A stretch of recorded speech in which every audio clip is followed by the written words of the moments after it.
G'day and welcome to the introductory video for the 28-day Jumpstart, the post-lockdown edition. The purpose of this video today is to give you a quick overview of the program and to give you your first set of tasks to do over the weekend so you can start Monday ready to go. So the first thing we'll talk about is how we're going to communicate, and we have two main platforms for communication. One is WhatsApp, a WhatsApp group you've just been added to. This will be where the files will be added. There'll be a ability to ask questions that the group can see. And there'll be some group participation, and it's a place for me to deliver the training videos to you. The other place that we'll be using for communication and overall program delivery is Trainerize, which is an app you should have already been invited to and downloaded now. There's a group function on Trainerize. I might just bring this all up now. Okay, let's have a look. So we'll go to groups.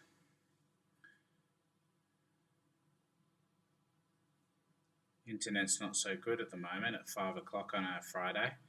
28-day Jumpstart, and I've started adding some files there, and but all the files should be populated on the in the next 15 minutes.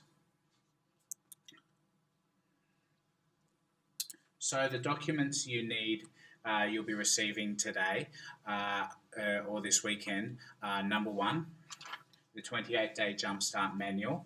This will be in a hard copy version, which I aim to deliver to you over the weekend because there's a task that I'd like us to do, a written task that I'd like us to do over the weekend. You do have access to the digital version, which will be on the Trainerize platform as well as WhatsApp. The second set of documents is the recipe book. So there's 4 recipe books, each of them to suit different dietary requirements, but all will be sufficient for you to achieve, for us to achieve the same goal. And they'll be available on the Trainerize and WhatsApp for digital download. Let's go into what we need to do. So the next things you'll need to do are to get your 28-day Jumpstart Manual, either download it, print it yourself, or pick up a copy from the studio, or send me your address so I can drop it off to you, because I know you're all in the area, so that shouldn't be a problem for me. The next thing is to message me to book your sessions for the first week. Opening tomorrow will be the PT Minder online booking platform, which you'll be able to do yourself. But to make it easy for you for the first week of this program, please please let me know, and I can book your sessions in. So if you don't know Trainerize, which is what this is the program that's open at the moment. Trainerize is our program delivery platform, and this is the platform that will deliver most of the content, both exercise and nutrition and lifestyle, as well as the habit portion of the program, which is by far the most important aspect of the 28-day Jumpstart. So Trainerize needs to be accessed at least once a day to complete your tasks, and possibly even more than that. So if the communication platform should be relatively streamlined. You can access most things via Trainerize. For the videos, because Trainerize doesn't allow me to upload videos, I'm using the 28-day Jumpstart WhatsApp group to deliver the video training content. So let's go into the 28-day Jumpstart Manual and have a look at we're going to look through it. I'm going to go over it briefly now, and then I'm going to go over it again in each page in more detail and cut that up into little bits. So you can skip, you can watch this brief bit, and then when I've posted the little snippets up for you, go to each little snippet that you don't understand and digest a 1 to 2 minute video, because I know this is going to go on and you're not going to stay engaged for that long.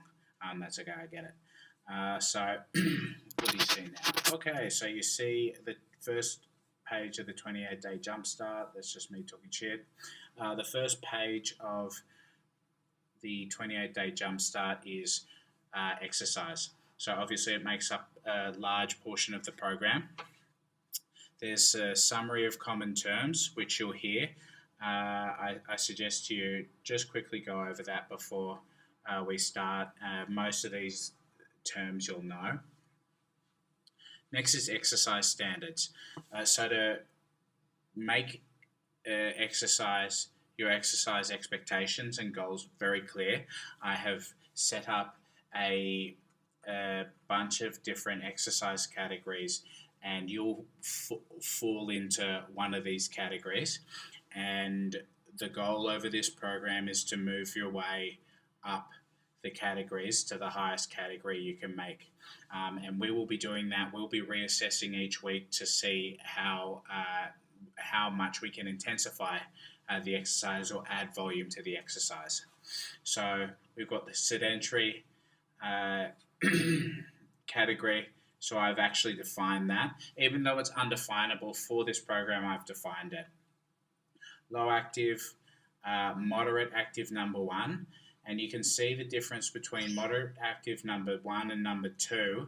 Moderate active number 2 is actually half the minutes of exercise, but I've increased I've said that it is intense exercise. So when we're looking at these categories, the moderate active 2 and the high active 2 are the two categories that you want to get into because they're more time efficient. So I think that makes sense. And I've set up a system for so you should have done a functional movement assessment, and I have the scores for those. For you to qualify for an active number 2 category, you need to score 23 out of 25 in the functional movement assessment, meaning that your body is prepared sufficiently for intense exercise, and score 150 or more on our metabolic condition fitness test, and you'll see that on Monday or on Tuesday when you come in. So if you're able to score highly on those, then it might be a good idea for you to attempt to move yourself into the intense exercise categories. But until then, you should until that happens. Until your functional movement assessment improves, then that should be something that you should be working towards. Home equipment. You will require whatever equipment you've got, but my suggestion is to go to Kmart and grab a couple of these things. I think this whole list will cost you less than, I think the foam rollers $4 and the stretch bands are $6 or something like that, so it's very cheap. So that's exercise done, and now we are onto the mental fitness category. So mental fitness is newer to the tailored training programming, but it's something that I've done for quite a few years, and I have a little bit of information that I'd like to share with you. I've kind of done a bunch of different things, and what I've found is of all the fluff mental fitness or meditation or mindfulness or whatever you want to call it, I found a couple of things that I think would be useful for busy people who want to make significant change but don't want to invest so much effort or time or education to get yourself to a state where you can be using using tools to improve your well-being. So the first principle will be to adopt a active meditation practice. So when I say active meditation, that would be the opposite of passive meditation, which is what is commonly known as meditation. So that's where you sit in the lotus position and don't move and watch your thoughts and allow your thoughts to pass through. Active meditation is much easier and it has similar, although probably not as potent, outcomes as passive meditation. But it is still relevant and it is a passageway to better mental fitness. So active meditation is using a meditative mindset, which is focusing on something and controlling the your functions of your brain. So not allowing yourself to drift off and think about things or worry about things.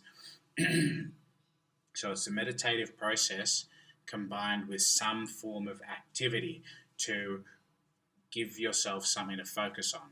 So it does make it much easier. For this program, we're going to use a couple of very simple practices for active meditation. One we'll take an active meditation approach to our stretching and home exercise program, and you'll see that more when we do it. And I might invite you to try to use active meditation when you do something as simple as walking. So that means creating awareness of the actions of your body, focusing on how your body feels as opposed to anything else that pops in your mind. But we'll go more over the active meditation process in a bit.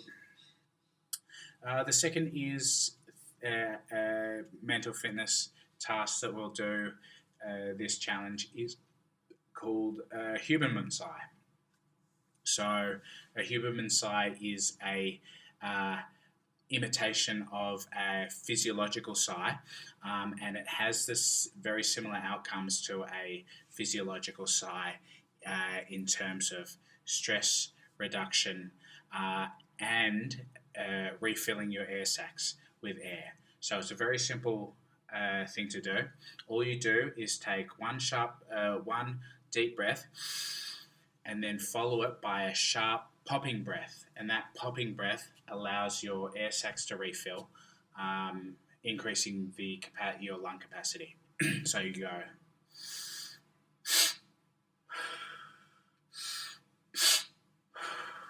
and that's a Huberman sigh. And you might see me do it occasionally. I definitely do it kind of in between sets for exercise. I don't really do it at any other time other than to recover quicker from exercise.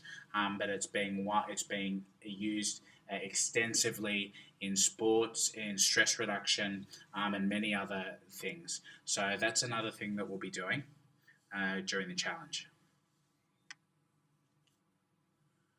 Sleep hygiene. So yes, sleep is a part of this program, and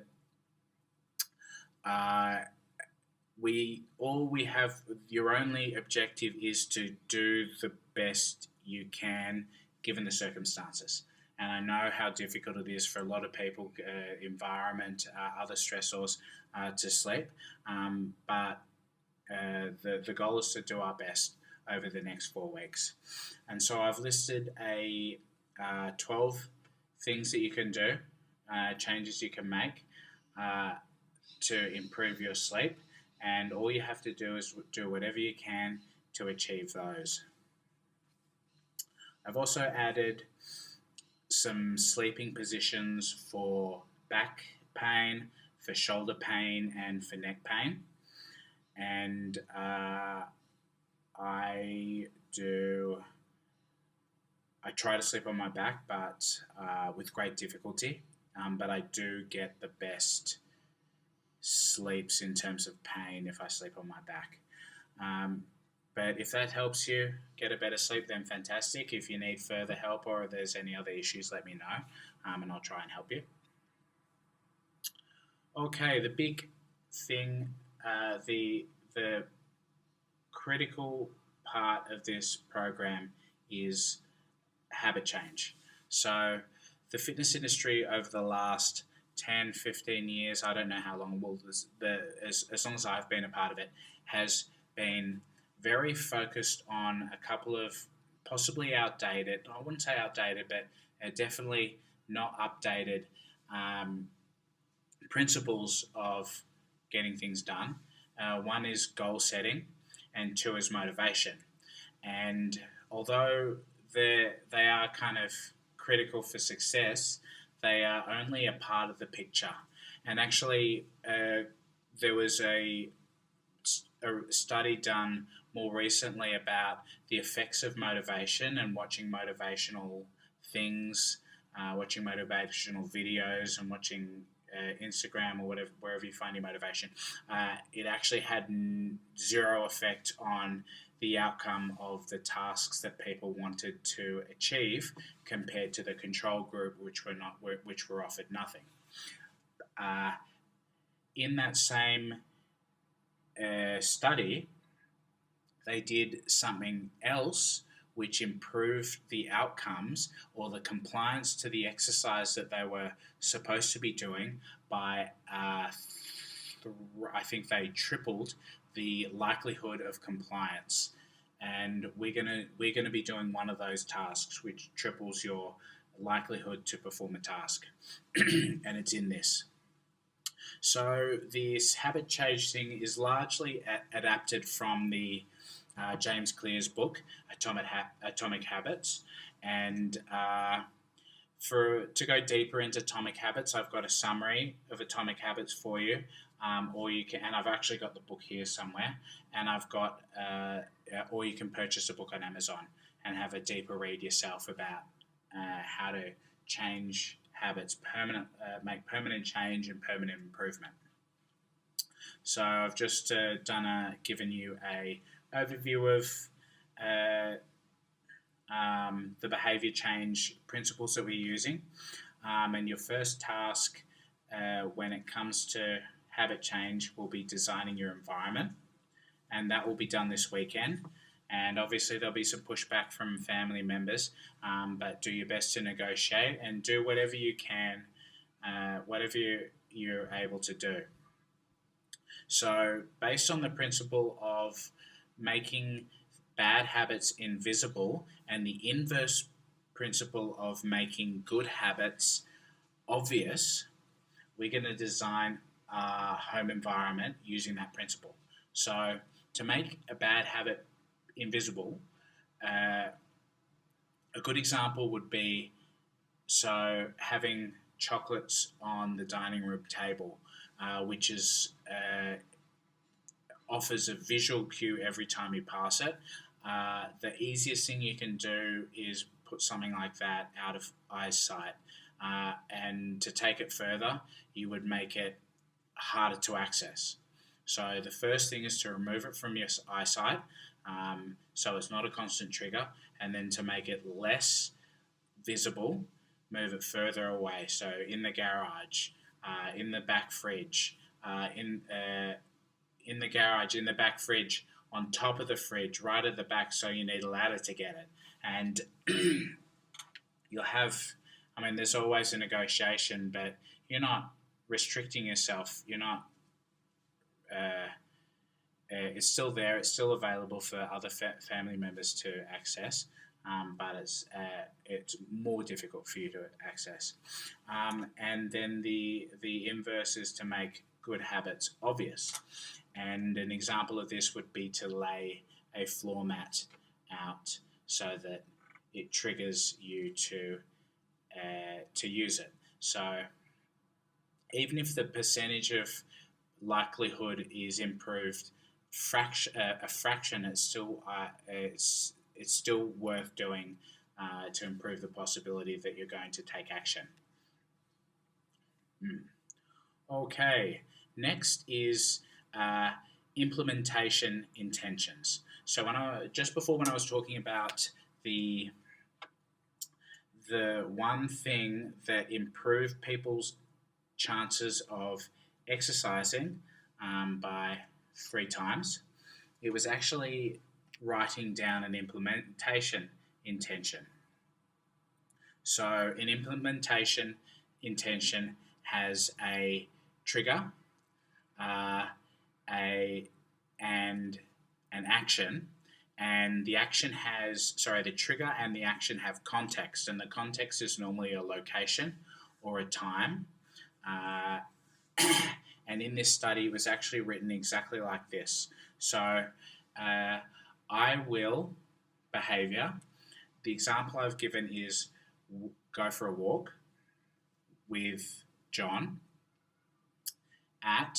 so it's time based, at 6 a.m. on the 20th of October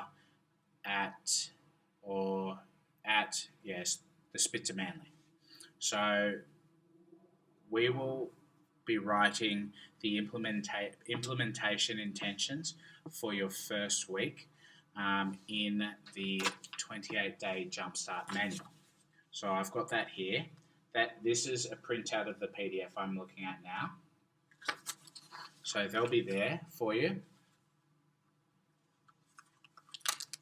And so I'll get you to write down as many of those as you can think of for the first week, and we'll be doing this once a week for the next 4 weeks. So next is the implementation intentions for overcoming obstacles. So this is if something happens, then what's the reaction? So we're just going to predict some of your obstacles to getting results, and we're going to dedicate an action to it. And so you'll do the same again. So if I get a nurse sheet after dinner, then I will drink a tea and eat some almonds. Cool? So you can set your own obstacles for week 1. Next thing I'll get you to do this weekend is the rewarding system for rewarding positive behaviour. Super important. One moment. I just bloody plug this in or it's going to time out. Run out of battery.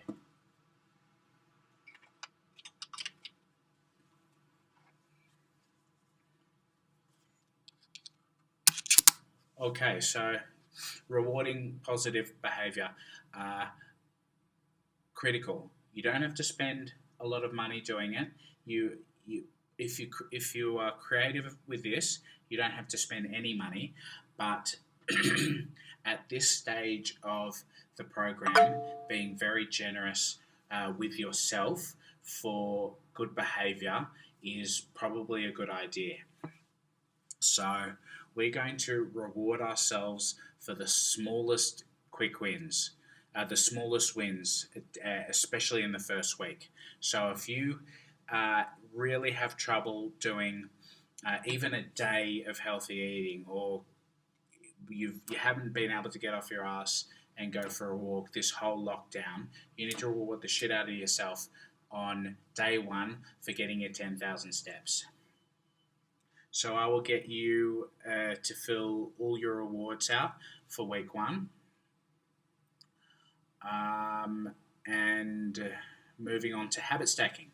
So habit stacking is stacking a habit that you'd like to build with a straight after or with a habit that you already have. So the easiest one is when I watch TV, then I will stretch my hip flexors or do my hamstring stretches. That's the easiest one, and I try to do that. Probably the best one. So you can think of your own ones. I know that some people do calf raises when they brush their teeth. One thing to be mindful of is if you don't watch TV ever, then you're not going to stretch ever if you stack those habits together, because you'll have to build a habit of watching TV for the opportunity to build the habit of stretching. So be mindful of the frequency of the habit you're using to build, and make sure it's somewhat correlated and it does make sense to do. So, like doing squats while you drink coffee at a cafe isn't going to go down so well. So let's talk about the week one nutrition approach. So we've done implementation intentions.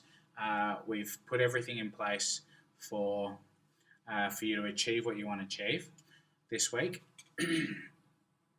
So the week one objective is what we call a detox. So we are focusing on improving the quality of our food by selecting single ingredient whole foods that are mostly plant based.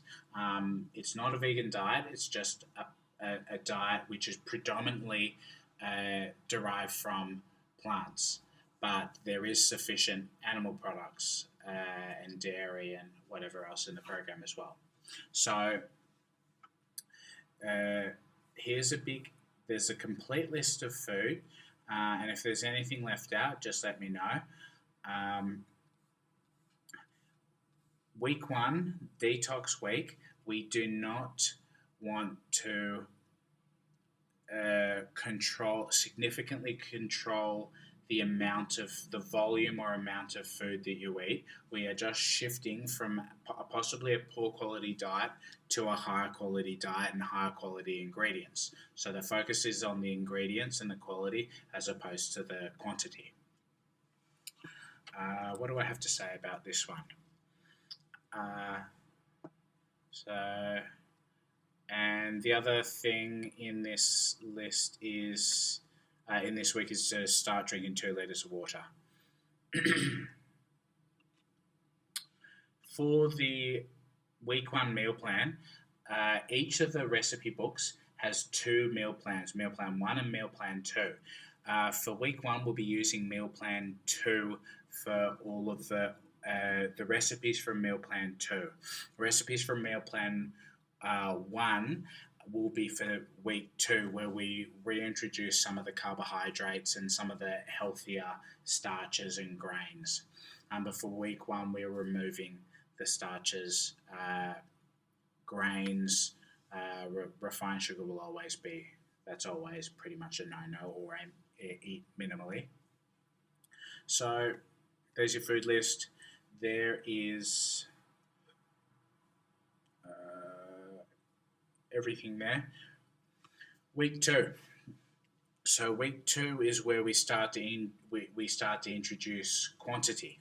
So in terms of quantity, we're going to be using a hand portion control guide. I've found very limited success with people when it comes to weighing food. People just don't have the time. And the calorie system, if you want to count your macros, it's by far the most accurate system to use.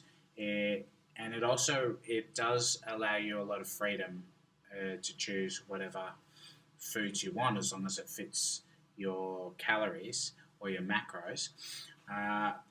But it's incredibly hard to comply to, because you have to weigh everything and you have to be somewhat accurate with it. Otherwise, there's no point in doing it, or there's no point even counting calories or knowing how many calories you need to eat to get a result.